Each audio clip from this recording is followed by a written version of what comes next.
exactamente un mes, el mandatario ruso oficializó la operación especial militar en Ucrania en respuesta a la agresiva política de expansión de la Organización del Tratado del Atlántico Norte, OTAN, que poco a poco fue cercando a Rusia. Más allá de una expansión, el objetivo es aislar geopolíticamente a Moscú del resto de la región y del mundo, esta vez utilizando el gobierno de Kiev como teatro de guerra. Mientras que el Kremlin intenta garantizar su seguridad nacional amenazada desde hace años por la alianza guerrerista, el complejo militar industrial estadounidense ve en esta escalada una oportunidad más para seguir aumentando sus ganancias. La industria armamentística de Estados Unidos se ha disparado en más de 70.000 millones de dólares su valor en la bolsa. Queda demostrado que la guerra es un hecho económico que sostiene al sistema del país del norte y su red hegemónica. Paralelamente, la narrativa de las corporaciones mediáticas sigue siendo la misma: culpar y satanizar a Rusia sin analizar el fondo del asunto, legitimando los laboratorios de armas biológicas, el autoritarismo, violación de la libertad de expresión, de los derechos humanos, el blackout informativo a los medios rusos y el silencio total frente a grupos nazis. Todo acompañado de la rusofobia, con la intención de desaparecer de la faz de la tierra a la población rusa. De la noche a la mañana, Estados Unidos y sus aliados decidieron que los rusos perdieron su condición humana, denunció recientemente el presidente Vladimir Putin. Han transcurrido muchos acontecimientos que vamos a analizar. Ucrania, a un mes de la operación militar. Pongamos el punto en la I.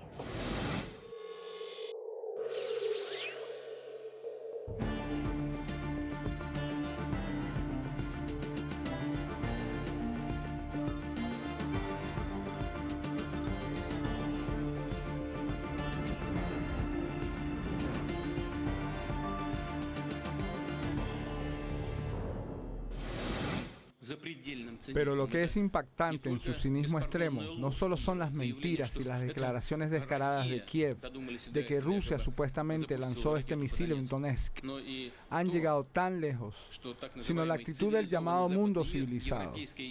La prensa europea y estadounidense ni siquiera se percató de esta tragedia en Donetsk, como si nada hubiera pasado. Así es como hipócritamente han estado mirando para otro lado durante los últimos 8 años, mientras las madres enterraban a sus hijos en Donbass, mientras los ancianos eran asesinados. Esto es degradación moral, deshumanización completa.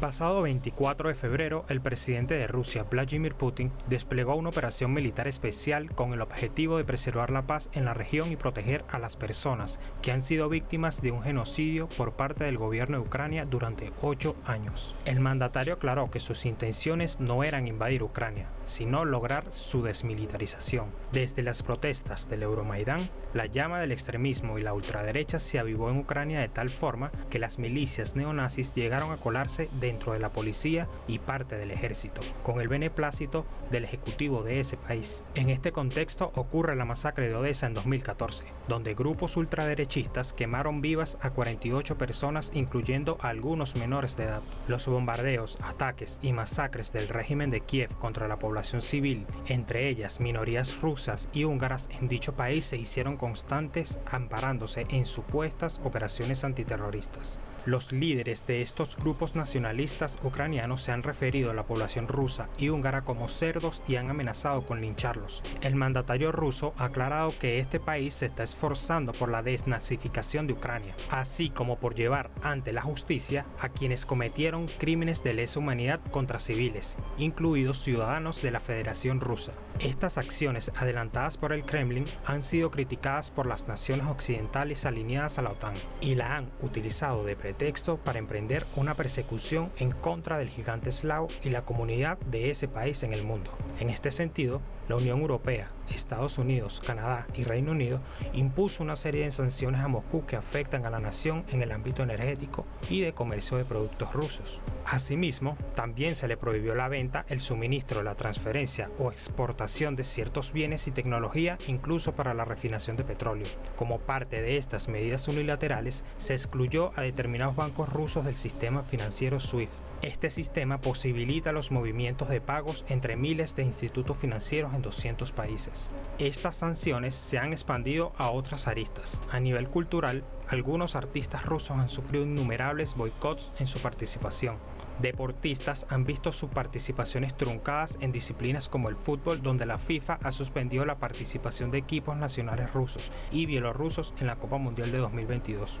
El Comité Olímpico Internacional también ha aplicado sanciones y ha removido a personal ruso de sus equipos calificativos. La Liga Final de Campeones, que iba a llevarse a cabo en San Petersburgo en mayo, fue movida a la ciudad de París. La Fórmula 1, que se iba a llevar a cabo en Sochi en septiembre, fue suspendido hasta previo aviso.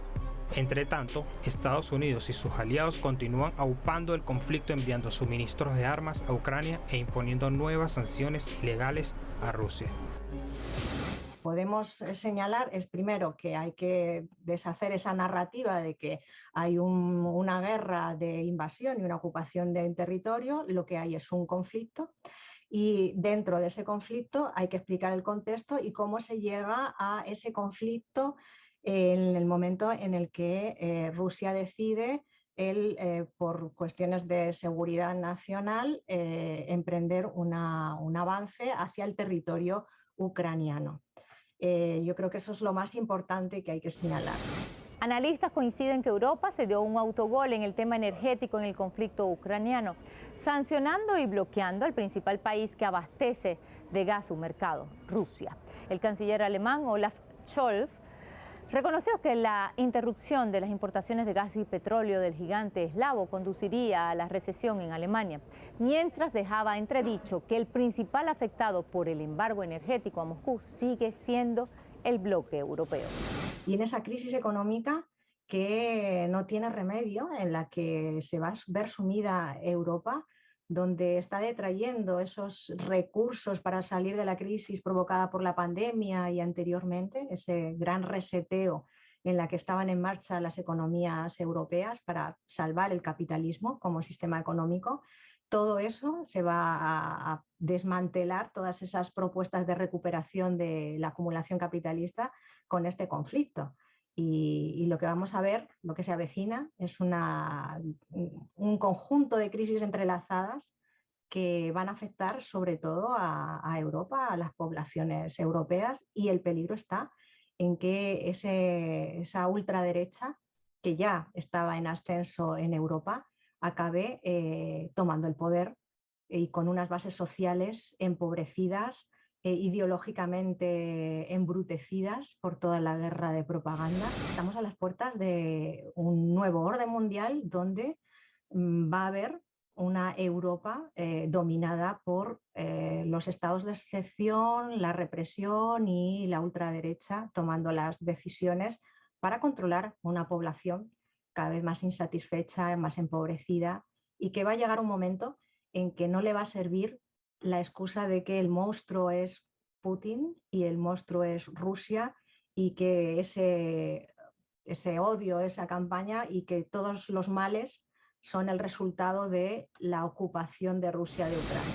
Tras el descubrimiento de casi una treintena de laboratorios de armas biológicas al servicio del Departamento de Defensa de Estados Unidos, el gobierno de Washington no solo reconoció la existencia de esos laboratorios donde almacenaban patógenos sumamente peligrosos. A esto se suma la llamada telefónica que el dúo de humoristas rusos Boban y Lexus realizaron al ministro de Defensa del Reino Unido. El ministro británico es engañado a modo de comedia y este aseguró que Ucrania debía continuar adelante con su programa nuclear contra Rusia. Una comedia con un trasfondo oscuro que confirmó con humor las investigaciones de la inteligencia rusa. La financiación de actividades militares biológicas permitió a Estados Unidos y sus aliados transferir al menos 16.000 muestras biológicas fuera de Ucrania, que amenaza a la humanidad. Aunque Estados Unidos insiste en que se trata de teorías conspirativas y una propaganda de Moscú, los biolaboratorios promovidos por Washington en territorio ucraniano son un hecho insoslayable. Así lo demuestran documentos revelados por Igor Kirillov, jefe de la Fuerza de Protección Radiológica, Química y Biológica de Rusia. En su revelación, el funcionario dijo que los laboratorios ucranianos fueron los principales ejecutores del proyecto P782, que consiste en estudios de transmisión de enfermedades a través de murciélagos. Kirillov añadió que los patógenos que se estudiaban en los laboratorios ucranianos eran autóctonos y su propagación podría hacerse pasar por un brote surgido de manera natural, lo que representa serias violaciones de la Convención para la Prohibición de las Armas Bacteriológicas y Toxínicas. Igualmente, en dichos papeles se revela que los laboratorios ucranianos destruyeron apresuradamente patógenos altamente peligrosos de la peste, antrax, tularemia, cólera y otras enfermedades mortales. Kirillov detalló que la pesquisa determinó que existen 6 familias de virus, incluidos los coronavirus, y 3 tipos de bacterias patógenas que han sido obtenidos durante los proyectos de Estados Unidos en Kiev. El informe del Ministerio ruso consigna además que Estados Unidos y sus aliados de la OTAN habrían creado agentes biológicos capaces de atacar de forma selectiva a determinados grupos raciales. Otros de los proyectos denominados UP4 estudiaba la posibilidad de usar a las aves migratorias para propagar enfermedades peligrosas como la gripe aviar H5N1, cuya letalidad alcanza el 50% en los humanos. Desde 2016, cuando comenzaron los proyectos mencionados, Estados Unidos y Ucrania han guardado silencio sobre ellos en los informes internacionales, a pesar de su clara orientación relacionada con las armas biológicas. Para el ejército ruso, las acciones clandestinas promovidas por el Departamento de Estado de los Estados Unidos es una práctica implementada por Washington para tercerizar las pruebas en patógenos, bajo la excusa de impulsar proyectos de bienestar sanitario y epidemiológico de Estados Unidos en países considerados en vías de desarrollo como en África y Asia. Entre los elementos probatorios se expone un documento fechado del 6 de marzo de 2015 que confirma la participación directa de Washington por el orden de $32 millones, recursos que eran destinados para laboratorios del Ministerio de Defensa ucraniano situados en Kiev, Odessa, Lviv y Kharkov. Por su parte, el portavoz de la Cancillería china, Li Jianshao, sostuvo que Estados Unidos debe ofrecer detalles sobre los tipos de virus almacenados y las investigaciones realizadas. Alega que Estados Unidos tiene 336 laboratorios en 30 países bajo su control, incluido 26 solo en Ucrania, y enfatiza que Washington debe dar cuenta completa de sus actividades militares biológicas en el país y en el extranjero y someterse a verificación multilateral.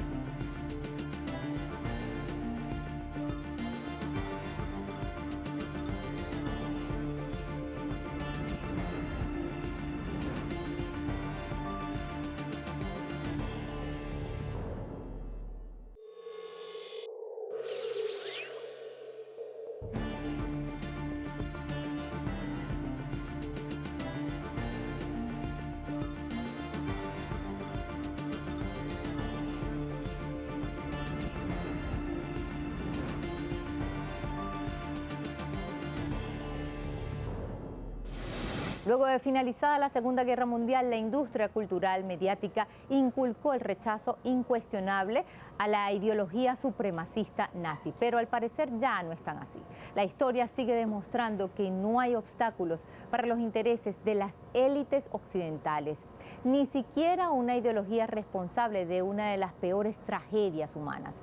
El gobierno ucraniano, que prohíbe medios de comunicación y partidos políticos mientras coquetea con grupúsculos neonazis, se une a esta narrativa inmoral de legitimar a los peores regímenes siempre y cuando estén en sintonía con sus intereses. Lo peor del asunto es que el mundo está asistiendo en primera fila al renacimiento del nazismo. A pesar de sus raíces judías, los vínculos del mandatario ucraniano Volodymyr Zelensky con los grupos neonazis del país no es una teoría salida de los laboratorios de los servicios de inteligencia de Rusia, como Occidente quiere hacer ver, sino hechos comprobables. Los vínculos entre Zelensky y organizaciones ultraderechistas como el Batallón Azov comenzaron a solidificarse desde el año 2019, cuando el presidente ucraniano vio en estos grupos una oportunidad en el frente de guerra contra Rusia. El Batallón Azov es una unidad militar de ideología fascista. Su emblema está compuesto de dos símbolos nazis, el sol negro y una adaptación de la runa Wolfsangel usada por la división SS Das Reich, los cuerpos de combate de élite de la Alemania nazi. En sus desfiles utilizan estos símbolos al igual que en sus banderas y en la vestimenta, mismos que eran usuales en las protestas del Euromaidán en el año 2014, cuando crucificaron y quemaron personas vivas que se oponían al golpe de Estado contra el presidente Viktor Yanukovych. No obstante, esto no impidió que desde el año 2019 el batallón Azov se incorporara formalmente al ejército ucraniano y su ala de vigilancia callejera, conocida como los Cuerpos Nacionales. Según una investigación del portal estadounidense The Grey Zone, esta unidad fue desplegada a lo largo del país bajo la supervisión del ministro de Interiores, junto a la Policía Nacional. 2 años después, Zelensky le entregaba la condecoración Héroe de Ucrania a un dirigente del neofascista Partido Sector Derecho, Dmytro Kozyubailo, en una ceremonia en el Parlamento del país, develando así que la supuesta línea divisoria entre los orígenes judíos de Zelensky y las organizaciones supremacistas ucranianas se han diluido en intereses comunes. Ese ascenso de los grupos nazis y en el caso de los países del este, no es solo lo que vemos ahora que florece, ¿no? Esos grupos neonazis en Ucrania, esos estaban ahí y esos grupos estuvieron apoyados por todas estas fuerzas y también por estos medios de comunicación que silenciaron lo que estaba ocurriendo en Ucrania. Pero también eso ocurre en Hungría y en muchos de estos países del este, incluido en Polonia, donde esos grupos de ultraderecha han tenido total libertad para instalarse dentro de las instituciones. Y los medios de comunicación en Europa y en Occidente en general están al servicio de los intereses creados, de los intereses políticos y los intereses económicos. Y por tanto cumplen esa función fundamental. Según un informe publicado por la agencia de noticias Reuters, el conglomerado Meta, compañía que luego de los escándalos de la filtración de datos privados asumió Facebook, Instagram y WhatsApp, permitirá a los usuarios en ciertos países llamar a la violencia contra ciudadanos y soldados rusos en el contexto de la operación militar en Ucrania. Es decir, permitirá que se alabe al batallón neonazi Azov en una estricta violación de su política contra la proliferación de discursos de odio. Es luz verde para matar por racismo y cultura rusa, tal y como sucedió con el exmandatario estadounidense Donald Trump cuando fue censurado de Twitter.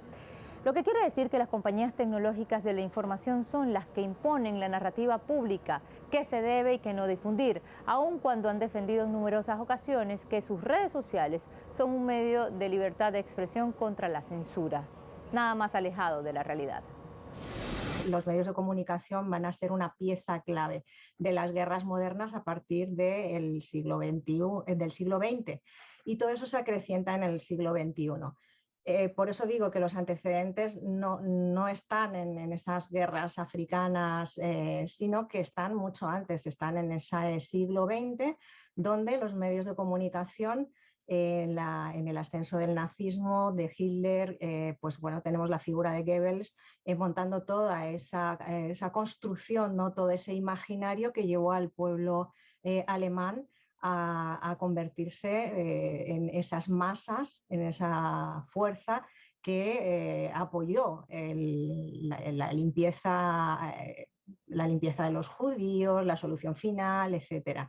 Lo que estamos viviendo y llevamos viviendo en Europa durante años, consecuencias que está teniendo todo eso, esos relatos descontextualizados, esa criminalización de Rusia y por extensión de todo el pueblo ruso, de la cultura, de las ideas, de los sentimientos del pueblo ruso.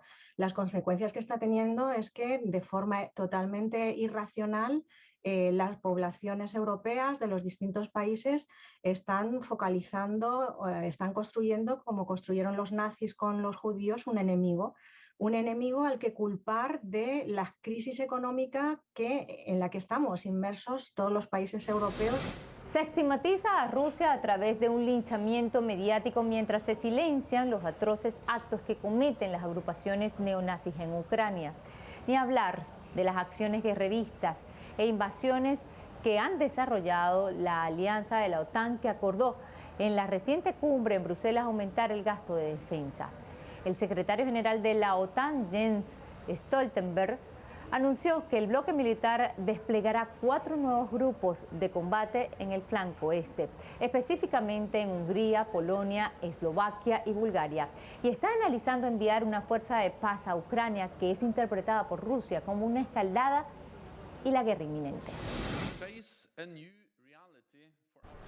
Nos enfrentamos a una nueva realidad para nuestra seguridad, por lo que debemos restablecer nuestra defensa colectiva y disuasión a largo plazo. Hoy encargamos a nuestros comandantes militares que desarrollen opciones en todos los dominios: tierra, aire, mar, cibernético y espacial. En tierra, nuestra nueva postura debe incluir sustancialmente más fuerzas en la parte oriental de la alianza, en mayor preparación, con más equipos y suministros preposicionados. Desde principios del siglo XXI estamos asistiendo al desmantelamiento de las instituciones supranacionales, sobre todo a Naciones Unidas, y al derecho internacional, que de alguna forma establecía unas reglas de juego, unas reglas de la guerra, de protección de la sociedad civil y también de poder juzgar, ¿no?, los que pueden ser considerados crímenes de lesa humanidad a través de la justicia universal. La OTAN está actuando de forma encubierta, haciendo que sean los países miembros de la OTAN, los países europeos, los que soporten ese conflicto, mandando armas y favoreciendo que el ejército ucraniano y esos paramilitares y esos grupos, digamos, ataquen a la población civil. Y son los países miembros de la OTAN los que están desde otras instituciones como la Unión Europea, están lanzando toda una serie de resoluciones que hacen que esos países, que esos gobiernos y sus instituciones emprendan una campaña antirrusa. A un mes del conflicto armado entre Rusia y Ucrania, el mundo entero está siendo testigo del renacimiento del movimiento neonazi, el principal argumento de Rusia para iniciar la operación especial militar en ese país y detener su avanzada hacia Moscú. También el planeta es testigo del silencio moral de Naciones Unidas, la Unión Europea y los medios de comunicación ante la masacre del pueblo de Donbass, que durante 8 años fue bombardeado, dejando al menos 14.000 muertos. Un conflicto invisibilizado. Pero también han callado frente a las invasiones de Estados Unidos y sus aliados en Irak, Afganistán, Siria, Libia, Yemen, Yugoslavia y pare de contar. Todos estamos siendo testigos del intento de exterminio de la población rusa, esté donde esté, piense como piense. Y finalmente, el mundo asiste al nacimiento de un nuevo orden mundial que sacude a Estados Unidos, un imperio que está muriendo, asesinando. Pusimos el punto en la I.